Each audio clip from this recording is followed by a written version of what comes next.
Hello friends, welcome back to our channel needs by Tanushree Garg. और चल रहे हैं गणेश जी के दिन।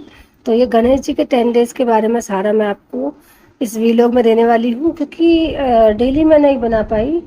तो थोड़ा मैंने पहले बनाया था, थोड़ा मैंने इस वीलॉग में दे दिया है। तो इसमें आपको ये स्टार्टिंग डे की पूजा भी मिलेगी। ऐसे जिसके भी चश्मे रखे जाते हैं ना घर में, वो हमेशा टूटते ही है। और इसको क्या रखा किसने था? कौन बोल रहा है? ये जिसने रखा उस वही बोल रहा है किसने रखा था। मैंने पहना हुआ था।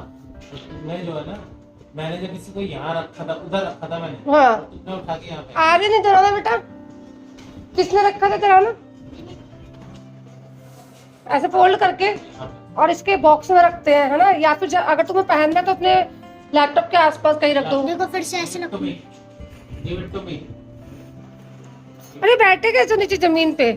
ये है ना, ये भी हे भगवान। ऐसे कौन करता ऑफिस का काम?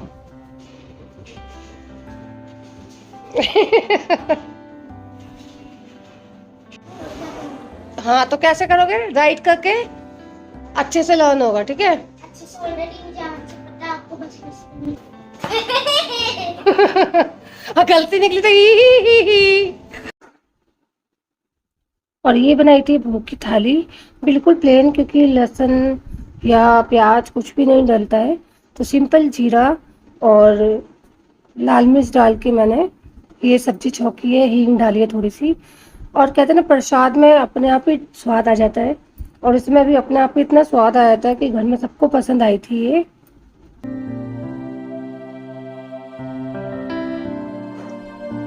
बस सिंपल सब्जी मैंने ये छौंक दी थी आलू फली की। तो मैं 10 दिन जब उनको रखती हूँ ना, तो सुबह शाम उनको भोग लगाती हूँ, और जो हम खाते हैं वही बनता है।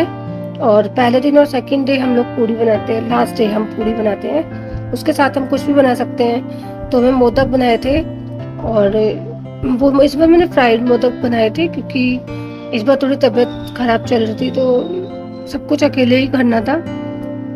तो जैसे हो सका मैंने विसर्जन पे कर लिया था तैयारी। बस ये सिंपल सब्जी बनाई है मैंने।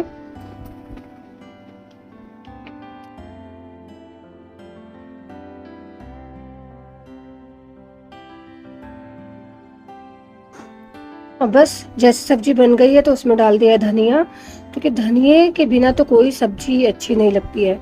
अगर आपने किसी भी सब्जी में धनिया डाल दिया तो उसका टेस्ट अलग ही आता है। और यहाँ पूरी के लिए मैंने तेल गरम कर लिया था, पूरियाँ उतारी थी, और इधर यहाँ पर बन रहा था रायता। तो रायता बना रहे थे ये। और इन्होंने बोला कि रायता जब भी बनाना है ना, तो दही को इतने अच्छे से फेंट लो कि वो फ्लफी टाइप का हो जाए। जब वो फ्लफी हो जाएगा ना, तो ही वो एक अच्छा रायता बनेगा। तो इन्होंने बहुत टेस्टी रायता बनाया था, और इसको खूब देर तक इन्होंने कम से कम 15 मिनट तक फेंटा है। फिर हल्का सा पानी और काला नमक डाल के बूंदी डाल दी बस। आप चाहे तो इसमें जीरा पाउडर भी डाल सकते हैं। तो एक रायता बना लिया था हमने, पूरी बन गई थी और सब्जी बन गई थी। और साथ में ये पंजीरी लड्डू का एक मैंने ऑनलाइन डब्बा मंगाया था हल्दीराम का, तो उसमें से लड्डू हमने रखे थे। और भी थे, 2-3 मिठाइयाँ और थी, वो सब भी हमने रखे थे। तो ये तैयारी हो गई थी भोग की थाली की, और फिर इन्होंने लगा दिया था भोग। ये था पहला दिन जब गणपति जी की स्थापना हुई थी, जिससे कल मैंने आपको दिखाया था, उसके बाद का है ये सब। यहाँ पे हम सबने मिलके कर ली है पूजा, और बस गणपति जी आ चुके हैं घर में, तो खुशियाँ ही खुशियाँ हैं। और गणपति जी जब आते हैं तो कहते हैं कि घर का माहौल अपने आप ही बहुत अच्छा हो जाता है, पॉजिटिविटी बढ़ जाती है हर जगह। और ऐसा नहीं है कि मैं ये पहली बार बना रही हूँ, पहले के व्लॉग में भी देख सकते हैं। मैं ये चेन्नई से फॉलो करती आ रही हूँ, कि चेन्नई में सब करते थे, तो मैंने भी वहीं से शुरू किया था। और अब तो मुझे 6-7 साल हो गए हैं, तो मैं हर बार रखती हूँ, क्योंकि कहते हैं जब एक बार रखते हैं तो रखना चाहिए हमेशा, कभी घटाना नहीं चाहिए, हटाना नहीं चाहिए, घटाना नहीं चाहिए दिन।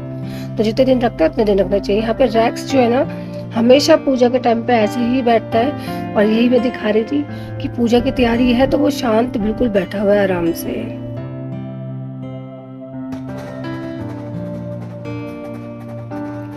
उसके बाद सीधा ये है विसर्जन डे, 10th डे, जिसे अनंत चतुर्दशी भी बोलते हैं। और इस दिन गणपति जी को सिराया जा, मतलब पानी में भेजा जाता है वापस।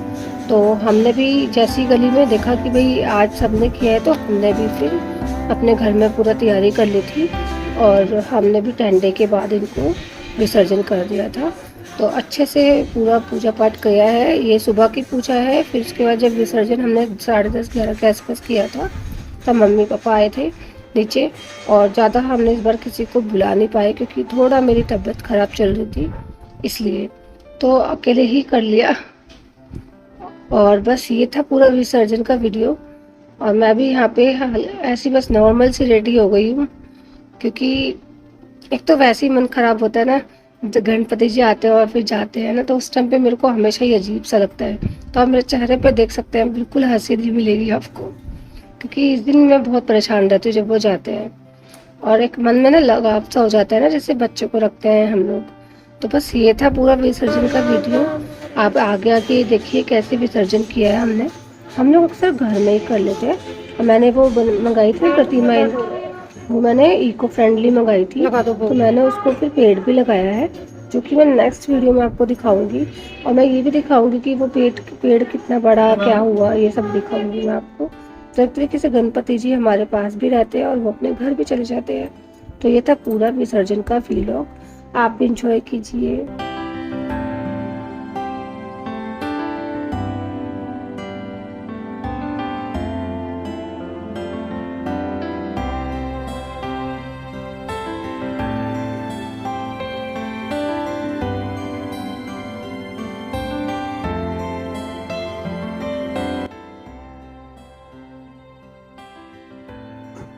यहाँ मम्मी जी पापा जी भी आ गए थे, तो हम लोगों ने मिलके कर लिया था विसर्जन। और अक्सर हम ही लोग उठाते हैं सबसे पहले, और क्योंकि रखती भी मैं ही शुरू से, और फिर बाद में सारे इस पे हाथ लगा के हम लोग विसर्जन कर दिया। हर बार कोई ना कोई आता है, इस बार बस सब बीच में आए, मिलके चले गए। लेकिन विसर्जन के दिन ऐसा कुछ भी अरेंजमेंट नहीं हो पाया कि सब आए। तो इनको भी ऑफिस जाना था, तो सब जल्दी जल्दी हम लोगों को 11 बजे तक करना था। तो ये था विसर्जन का डे। और वीडियो कैसा लगा, लाइक शेयर सब्सक्राइब कर देना, कमेंट करना। कोई भी बात पूछनी हो आप कमेंट सेक्शन में मेरे साथ कर सकते हैं। और चैनल को ज़्यादा से ज़्यादा सब्सक्राइब करें, लाइक करें और शेयर करें। तो मिलते हैं नेक्स्ट वीडियो में और देखेंगे वो पेड़ कैसा हो रहा है ना। तो happy Ganesh Chaturthi friends, bye bye.